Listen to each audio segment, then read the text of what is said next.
Welcome to my educational channel విద్యా ఉద్యోగ సమాచారానికి స్వాగతం. ఈరోజు ఆయా దినపత్రికల్లో వచ్చిన విద్యా ఉద్యోగ సమాచారాన్ని విశ్లేషిద్దాం.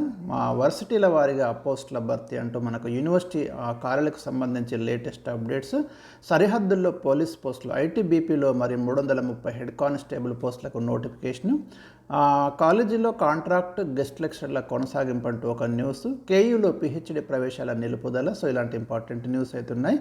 ఇలాంటి ఇంపార్టెంట్ అప్డేటెడ్ ఇన్ఫర్మేషన్ కోసం ఛానల్ని సబ్స్క్రైబ్ చేసుకోండి. General studies material, job news అయితే ఎప్పటికప్పుడు అందించడం జరుగుతుంది. ఇవాళ మనం ప్రధానంగా ఒక వార్త వెలుగు దినపత్రికలో వర్సిటీల వారీగా పోస్టుల భర్తీ అంటే ఏ యూనివర్సిటీకి ఆ యూనివర్సిటీనే రిక్రూట్మెంట్ చేసుకునేలాగా చేద్దామనే ఆలోచన ప్రభుత్వం చేస్తున్నట్టు మనకు అర్థమవుతుంది. గతంలో ఏదైతే మరి కామన్ రిక్రూట్మెంట్ బోర్డు ఏర్పాటు చేసి యూనివర్సిటీల్లో ఖాళీలను భర్తీ చేయాలనే ఆలోచన అప్పటి ప్రభుత్వం చేసినప్పటికీ అది ముందుకు వెళ్ళలేదు. సో ఆ ప్రక్రియను ఆపేసి ఇప్పుడు యూనివర్సిటీ వైజ్ ఏ యూనివర్సిటీ ఆ యూనివర్సిటీ నోటిఫికేషన్ ఇచ్చుకొని వాళ్ళ దగ్గర ఉన్నటువంటి టీచింగ్, నాన్ టీచింగ్ పోస్టులు భర్తీ చేసుకుంటే బాగుంటుందనే ఉద్దేశం అయితే ఇక్కడ గవర్నమెంట్ చేస్తున్నట్టు మనకు అర్థమవుతుంది. రాష్ట్రంలోని సర్కారు యూనివర్సిటీల్లో ఖాళీల భర్తీపై ప్రభుత్వం అయితే కొంచెం సీరియస్గానే దృష్టి పెట్టింది. ఏళ్ల నుంచి చాలా పోస్టులు టీచింగ్, నాన్ టీచింగ్ పోస్టులను త్వరలోనే భర్తీ చేసేందుకు సిద్ధమవుతుంది. దీనికి సంబంధించి ఆల్రెడీ మనకు విద్యాశాఖ కొంత కసరత్తు స్టార్ట్ చేసింది. అయితే కామన్ రిక్రూట్మెంట్ ఆలోచన పక్కన పెట్టి వర్సిటీల వారీగానే నియామకాలు చేపట్టాలని ప్రభుత్వం భావిస్తుంది. రాష్ట్రంలో విద్యాశాఖ పరిధిలోని మొత్తం మనకు 11 యూనివర్సిటీల్లో 2837 శాంక్షన్డ్ టీచింగ్ పోస్టులు ఉన్నాయి. కొత్తగా ప్రారంభించిన మహిళా వర్సిటీకి ఇంకా పోస్టులు అయితే మంజూరు చేయలేదు. శాంక్షన్డ్ పోస్టుల్లో సుమారు 2000 పోస్టులు ఖాళీగా ఉన్నాయి. అంతకుముందు మనకు గత బీఆర్ఎస్ సర్కారు వర్సిటీల్లో పోస్టులను భర్తీ చేస్తామంటూ 5 ఏళ్ల కిందట మనకు 1061 పోస్టుల్ని భర్తీ చేస్తామని ప్రకటించింది. కానీ ప్రక్రియను పూర్తి కాలేదు. రాష్ట్రంలోని అన్ని వర్సిటీల్లో టీచింగ్, నాన్ టీచింగ్ పోస్టుల భర్తీకి వర్సిటీల కామన్ రిక్రూట్మెంట్ బోర్డు వేయాలని 2022 ఏప్రిల్లో అప్పుడు మరి రాష్ట్ర కేబినెట్ నిర్ణయించింది. ఆ తర్వాత 2 నెలల్లోనే బోర్డు చైర్మన్గా higher education council chairman, collegiate education commission member సెక్రటరీగా, పలు శాఖల కార్యదర్శిని సభ్యులుగా ప్రకటించింది. అయితే దీన్ని అప్పుడు గవర్నర్ పంపిస్తే గవర్నర్ రాష్ట్రపతి భవన్కు పంపించారు. ఇంకా అప్పటి నుంచి ఆ ఫైల్ అక్కడే ఉంది. అయితే ఆ తర్వాత దాని గురించి మరి అప్పుడు సర్కార్ అయితే ఫోకస్ చేయలేదు. మనకి ఇక్కడ గవర్నమెంట్ వర్సిటీలో ఖాళీలు భర్తీ చేస్తామని ఇప్పటికే మరి కాంగ్రెస్ సర్కార్ ప్రకటించింది. 10-15 రోజుల్లో వీసీలను నియమిస్తామని, ప్రొఫెసర్ల నియామక ప్రక్రియ ప్రారంభిస్తామని ఇటీవల సీఎం చెప్పడం జరిగింది రేవంత్ రెడ్డి. అయితే యూనివర్సిటీకి కామన్ రిక్రూట్మెంట్ బోర్డుపై స్పష్టత వస్తేనే నియామక ప్రక్రియ ముందుకు పోయే పరిస్థితి ఉంది. ప్రస్తుతం మరి ఇది రాష్ట్రపతి పరిధిలో ఉంది. మరోపక్క బోర్డు ద్వారా రిక్రూట్మెంట్ చేస్తే వర్సిటీల యొక్క అటానమస్ పోతుందనే ఆందోళన కూడా వ్యక్తమవుతున్నాయి. ఈ నేపథ్యంలో బోర్డును రద్దు చేసి రాష్ట్రపతి భవన్కు ప్రభుత్వం సమాచారం ఇవ్వనున్నట్లు తెలుస్తుంది. ఇది మనం ప్రధానంగా ఇక్కడ గమనించాలి. ఆపై గతంలో మాదిరిగా అంతకుముందు యూనివర్సిటీల పరిధిలోనే నియామకాలు చేపట్టాలని యోచిస్తుంది. దీనికి అనుగుణంగానే విద్యాశాఖ అధికారులు అయితే చర్యలు తీసుకుంటున్నట్టు మనకు అర్థమవుతుంది. ఒకసారి ఖాళీల వివరాలు మనం చూస్తే ప్రొఫెసర్ పోస్టులు మొత్తం మనకు అన్ని యూనివర్సిటీలో కలిపి శాంక్షన్డ్ 395, వర్కింగ్ 157, 238 వేకెన్సీస్ ప్రొఫెసర్ పోస్టులు ఉన్నాయి. అసోసియేట్ ప్రొఫెసర్ వచ్చేసి శాంక్షన్డ్ 910, వర్కింగ్ 129, 781 వేకెన్సీస్ మనకు ఇక్కడ కనిపిస్తున్నాయి. అసిస్టెంట్ ప్రొఫెసర్ 1532 శాంక్షన్డ్, 494 వర్కింగ్, 1028 పోస్టులు అయితే మనకి ఇక్కడ ఖాళీలుగా ఉన్నాయి.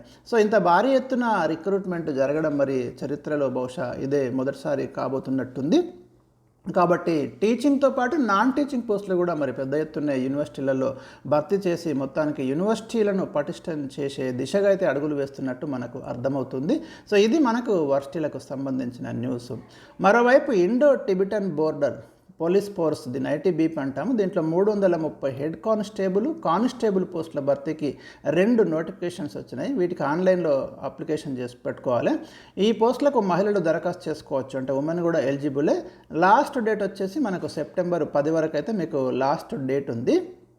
ఇక్కడ male constable carpenter 61, constable plumber 44, constable mason 54, constable electrician 14, head constable dresser veterinary 8, constable animal transport 97, constable kennel man 4 ఖాళీలు ఉన్నాయి. మహిళలకు constable carpenter 10 constable plumber 8, constable mason 10, constable electrician 1, constable animal transport 18, dresser veterinary 1 అయితే ఖాళీలు ఉన్నాయి. Eligibilities వచ్చేసి మనకు matriculation అంటే 10వ తరగతితో పాటు ఏడాది వ్యవధి ఉన్న ఐటీ అడుగుతున్నాడు. అంటే కార్పెంటర్ కానీ, ప్లంబర్ కానీ, mason, electrician trade certificate course అడుగుతున్నాడు. కొన్నిటికి ఓన్లీ 10th క్లాస్ ఉంటే సరిపోతుంది. ఉదాహరణకు animal transport, constable, kennel man పోస్టులకు మాత్రం ఓన్లీ 10th క్లాస్ ఉంటే సరిపోతుంది. వీటికి ఐటీ అవసరం అని చెప్తున్నాడు. ఏజ్ వచ్చేసి 18 to 23 నోటిఫికేషన్లో మీరు క్లియర్గా చూసుకోండి. 18 to 20 అంటే కొన్ని పోస్టులకు 18 to 25 ఉంది. అదేవిధంగా గరిష్ట వయసులో ఎస్సీ ఎస్టీలకు 5 ఏళ్ళు, ఓబీసీలకు 3 ఏళ్ళు, మాజీ సైనిక ఉద్యోగులకు కేటగిరీని బట్టి 3 నుంచి 8 ఏళ్ళ సడలింపు ఉంది. అప్లికేషన్ ఫీజు వచ్చేసి 100 రూపీస్. ఎస్సీ ఎస్టీ మాజీ సైనిక ఉద్యోగులకు అయితే ఎలాంటి ఫీజు లేదు. ఎంపిక ప్రక్రియ వచ్చేసి ఫస్ట్ మనకు physical efficiency test, physical standard test, తర్వాత రాత పరీక్ష, trade test, certificate verification, medical test. First అయితే ఫిజికల్ ఎఫిషియన్సీ టెస్ట్ పెడుతున్నారు. తర్వాత ఫిజికల్ స్టాండర్డ్ టెస్ట్, 2వ దశలో రాత పరీక్ష ఉంటుంది, 3వ దశలో ట్రేడ్ టెస్ట్, 4వ దశలో సర్టిఫికేట్ వెరిఫికేషన్.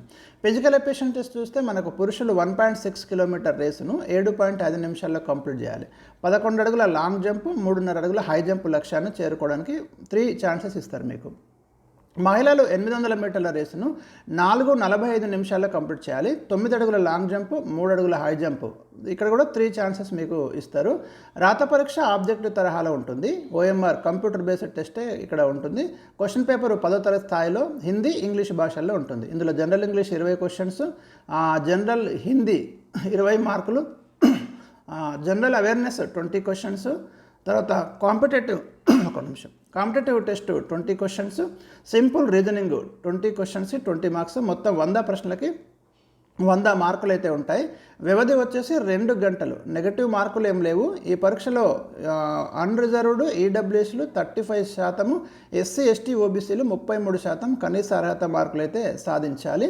సో రోజువారీ టైం టేబుల్ వేసుకొని మీరు కరెక్ట్గా ప్రిపేర్ అయితే మరి ఈ పోస్టులకు అయితే మీరు ఎంపిక కావచ్చు. చాలా పోస్టులు పడుతుంటాయి.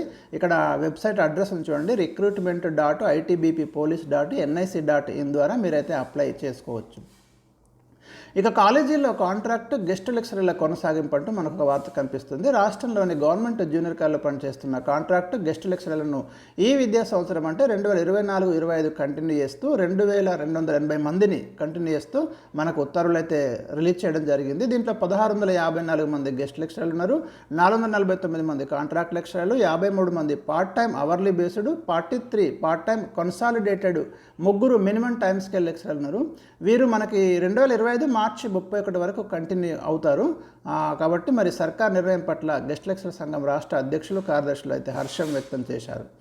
ఇక కేయూ పిహెచ్డి ప్రవేశ నిలుపుదల అంటూ వార్త మనకు కనిపిస్తుంది. కాకతీయ విశ్వవిద్యాలయం పిహెచ్డి ప్రవేశాన్ని నిలిపివేస్తూ హైకోర్టు మధ్యంతర ఉత్తర్వులు జారీ చేసింది.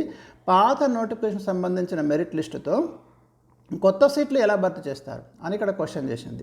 కొత్త పిహెచ్డి సీట్లకు మళ్ళీ నోటిఫికేషన్ ఇచ్చి అర్హులందరికీ సమాన అవకాశాలు కల్పించాలని కోరుతూ అమరేందర్ రెడ్డి హైకోర్టులో పిటిషన్ వేసిండు. వాదనలు విన్న ధర్మాసనం పాత నోటిఫికేషన్ ఆధారంగా కొత్త సీట్లు భర్తీ చేయరాదు అని క్లియర్ చెప్పింది. ఉత్తర్వు జారీ చేసింది. తదుపరి విచారణ సెప్టెంబర్ 18కి వాయిదా వేసింది. అంటే కొత్త పిహెచ్డి సీట్లను అంతకుముందు ఇచ్చిన నోటిఫికేషన్లోనే భర్తీ చేసినట్టు మనకి ఇక్కడ తెలుస్తుంది. దాని మీద కోర్టులో కేసు ఫైల్ అయింది. కాబట్టి పాత నోటిఫికేషన్ ఏదైతే ఉందో అప్పుడు అయిపోయింది. ఈ కొత్త సీట్లకు కొత్త నోటిఫికేషన్ ఇవ్వాలి అని హైకోర్టు అయితే సూచించింది. మరి దీని వల్ల ఏం జరుగుతుంది, మరి కేయూ ఏం నిర్ణయం తీసుకుంటుందో వెయిట్ చేద్దాం. సో ఇవి ఈరోజు ఉన్నటువంటి ముఖ్యమైన వార్తలు. మరి వీడియోని తప్పకుండా లైక్ చేయండి, ఎక్కువ మందికి షేర్ చేయండి.